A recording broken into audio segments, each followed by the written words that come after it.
Ka faɗa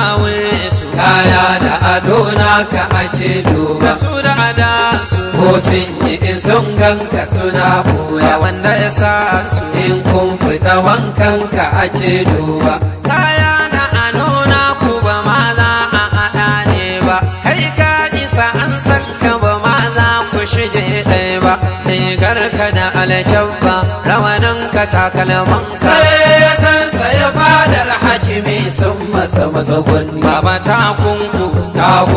daban sai ai tsantseni sannan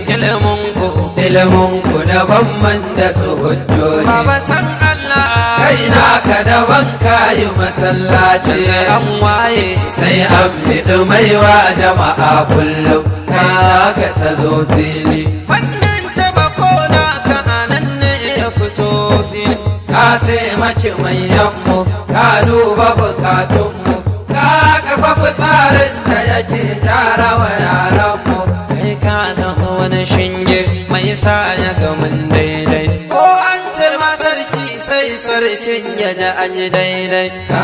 kafi dai jirgi saura tuni sun yi joji mun tara bayananmu da su za mu yi wa joji mun san tuni zai yanke hukunci ta hujjoji tafiyar ka gwani ɗaga gwani motsa ruwan hanji ka kafa turakun da ɗaya 'yan gaba sai sun